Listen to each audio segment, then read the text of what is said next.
In the contemporary the European era, the things they now concentrated on was to steal from the people and use the resources to develop themselves. So that like people who have theorized about these things have said, the progressive development, unquote, of the West is the flip side of the progressive underdevelopment of Africa. Okay, so starting from the slavery era and all that. By the way, remember that James Watt, who was the man that kick-started the British Industrial Revolution, that is revolutionizing the way the British industry was run, from cottage industry to factory-based production. King James? No, James Watt. James Watt. Okay. Now, James Watt was a scientist who was researching, about energy, and he didn't have the resources to do that. It was modest resources that were gained by the slave dealers from Africa that was used in sponsoring James Watt's research. Okay, and that then helped him make the breakthrough in developing the steam engine, which revolutionized everything, and which further had some kind of created a quantum leap for manufacturing in Western world, and then at the same time created more demand for resources from the other parts of the world that the Europeans were exploring. All right, let's look at what you call the mystery university in Egypt. The mystery system in Egypt, and most of the practices then. Yes. And we have a lot of people saying most of the arts known today, yes, most things you are seeing today they were actually existing in Egypt. Yes. Especially they had a very perfect system of astrology, studying of stars and some of those other stuff. How was the Egyptian civilization? What was it like? Just paint a picture of the Egyptian civilization was almost a perfect civilization, because it was a civilization that was based on the summit of knowledge, on the zenith of knowledge, on the pinnacle of knowledge. Everything was healed to perfection. Okay, so that you had individuals. Not everybody went to the university, by the way, and for you to go to the university, you have to be found to have the correct attitude. And if you have to go to the university and get to the height of graduation, you must have spent not less than 40 years in the university, within which you are taught about 40 disciplines or 41 disciplines, 40 to 42 years to learn 40 to 42 disciplines that make up the entire corpus of knowledge known to humanity. That is why some of the Greek students, because of their low attention span and their level of mental capability, couldn't stay up to the 40 years required. And when you stay up to 40 years, you became what they call a son of light, because you knew virtually everything there was to know. The people who taught in the mystery system were priests and lecturers. Now, individuals like Pythagoras, for instance, stayed in the mystery system and could only stay 22 years. And within the 22 years, he managed to figure out how to determine the hypotenuse of the triangle. Okay, now these are things that Egyptian kids knew about. Egyptian kids already knew about these things, and Aristotle himself wrote it, that the average Egyptian kid knew more mathematics than the average Athenian or Greek adult. They were actually benign then, before they schemed to invade and plunder. Now, Pythagoras took that knowledge back, but today, that's everything about the theorem is attributed to Pythagoras. It's called Pythagoras theorem because of this feeling attitude of the West. The teachers in the mystery system were people whose ego was virtually non-existent. So that when they wrote books, they didn't put their name. They simply learned those books after what they felt, the knowledge they felt it had. And it was the attitude of the Greek students to steal these things and then put their names, which Aristotle exemplified. For example, you have what they call in Canadian tongue, Per M Heru. Per M Heru, translated into English, means the book of coming forth by day. Okay. Or, in another sense, it means the book of resurrection. But the people who went to the to the Egyptian tombs where these things were kept for safekeeping when all the civilization was already going down, and excavated it, where Europeans called it the Book of the Dead. Okay. Yeah, because this is a book that they, literally speaking, a book that they robbed from dead people. Okay. They call it the Book of the Dead. Not necessarily meaning Nothing more. That is just what it means. What to them is a book of the dead, book of dead people. Alright. Or book written by dead people. But within the Prayer Heru, the Book of Resurrection, you have virtually every knowledge that humanity is making use of. And then each complementary part is the Memphite theology, another set of tablets that contain the knowledge of the ancient Egyptians. So it was a civilization run by people who were almost perfect, because for you to be in position of leadership in ancient Kemet, you needed to have studied all the disciplines and then become masters or a master in most of them. An example is Imhotep. Imhotep was a genius, a multi-talented genius. He was an architect, he was a statesman, he was a builder, he was a physician, he was a sage, and so on and so forth. So Imhotep, for instance, was the vizier to one of the pharaohs called Zosa. Now, Imhotep was the person who built the Saqqara pyramid, the pyramid located in the place they call Saqqara today. And Imhotep, it was called the step pyramid because of the design. Now, Imhotep, apart from all these other things, was so good in medicine, and so efficient in the practice of medicine that people elevated him to the status of a god. Okay. He healed people who had all kinds of ailments and preferred solutions to all kinds of impossible health conditions.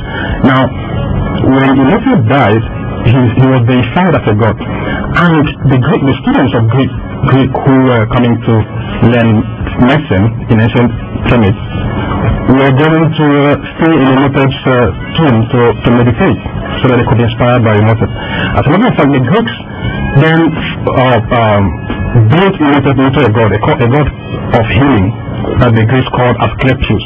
Okay. No. Asclepius. Yes, Asclepius is there in Greek mythology. He's the god of healing for the Greeks.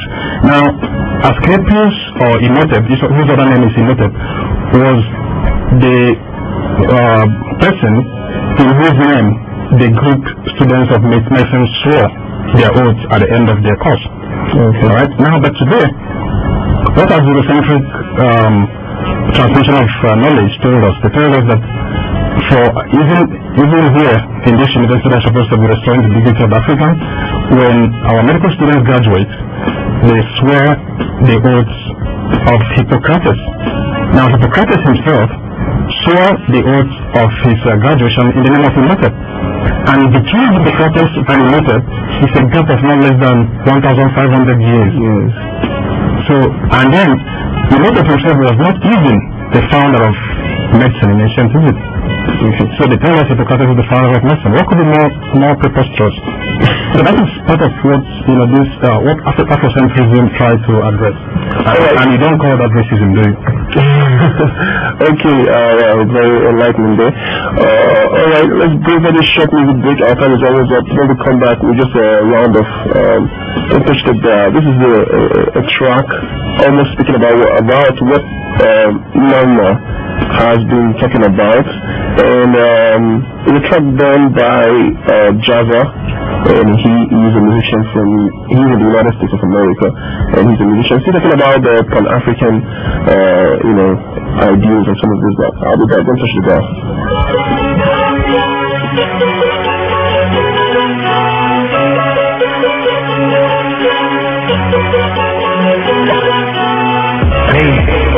Project the image of Africa negative. They project the Africa always in a negative light. Jungle, savage, cannibal, nothing civilized. Well, then naturally it was so negative, and so it was negative to you and me. And you and I began to hate it. We didn't want anybody to talk anything about Africa, much less all of Africa.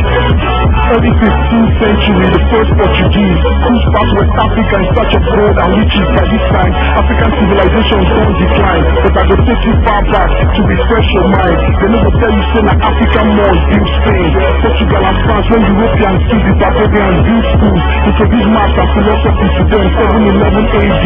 Do research, my friend. 264 BC. The first Punic War, the Black General Hannibal smashed Romans for war.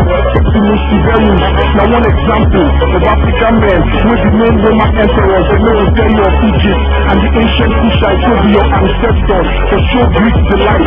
They were named Egypt and Kush. Now Greek language, the native name na Ken. Meaning black face, the original race. They give you 22/7. Use pyramids to align with the stars in the heavens from Ken. You get chemistry, ancient alchemy. Translation for English means black science. Even Herodotus by 464 BC. The father of European history, the third black man, son of the gods, read the history. See for yourself, you know will help you. If you did deceive yourself, you see the northern Africans and people, the Middle East, and mulatto children of conquerors from Rome and Greece, the ancient forefathers black, like me and you, all the way from Africa to India too, even China. If you doubt, Google John G. Jackson, Ivan Van Septima, and William O. Rashid, the real books, what will help you, you know your true history, or just buy Jagger rap to clear the mystery. You can't hit the root of a tree and not hit the tree.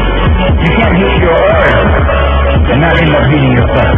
And you show me one of these people over here who have been thoroughly brainwashed, who has a negative attitude toward Africa, and I'll show you one that has a negative attitude toward himself. Every continent that you go discover black men age here, from Atlantis to Pacific Hemisphere, even Bible and Quran. Now black men who forget about the brainwashed thing in the watch for Hollywood. Muhammad teacher and Abdullah from Ethiopia, Jethro and Moses teacher from Ethiopia. For the word Ethiopia know the country, everything Greeks in the call black men for their own language. All over the world, you can see the black people fall. So make I explain to you the reason why we fall. Far back our forefathers, in John 14, so we will enter period of decline and global sleep. True prophecy communicates to the present generation. The vital sacrifice for genetic elevation. In the moment of weakness, when you don't mind take off, to hold the sacred knowledge for you. Till you wake up, make you wake up. Everything happens for a reason. You don't know yourself because they don't own your history. Now your knowledge or you don't use for their knowledge to create the technology when you enjoy. Nicene Creed under Constantine 333 AD, give you the Bible you dey read. In the process of translation, they change many things to justify conquering and selling people of black skin, burn down your record. Temples and intellectuals force the remaining population to raise their children with ready-made life. So even if you free from chain, it will hard for you to free your mind. Realize 90% of population now living dead, mobile flesh with open space inside their head. Many won't hear rap of chicks and chains instead of yams with the spark their brains. That's my people. We never thought in terms of doing things for ourselves because we felt helpless. And what made us feel helpless was our hatred for ourselves.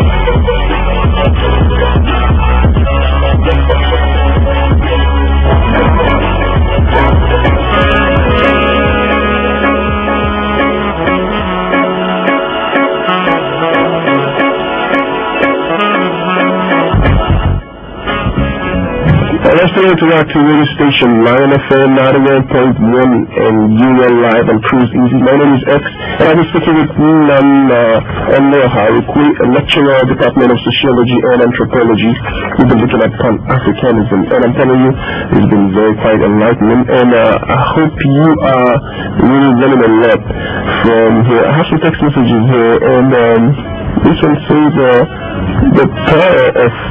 Okay, I think I've read this before. This one says, a vivid understanding of the Libyan crisis entails the adoption of a dual casual approach method. The leader is no worse than George Bush, but he's not a saint either. His so-called African Development Grand Plan contradicts his actions. How do you explain his support for dissident rebels waging war of attrition against legitimate governments in Chad and Niger, or continued calls for the disintegration of many African states? I'll bid by any means necessary. We all remember the Nigeria example in the face of a volatile. Alright, this technically wasn't complete. You know, let's send that again. And this also is good morning, I must commend your efforts, sir. There is need to correct Eurocentricity to Afrocentrism.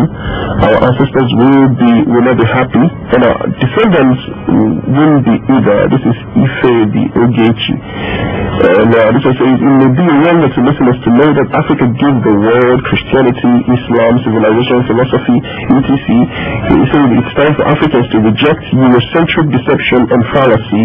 This is from Imam Makalu Idika. And also he says, thanks to INFM for inviting an intellectual to discuss upon African issues. I think me like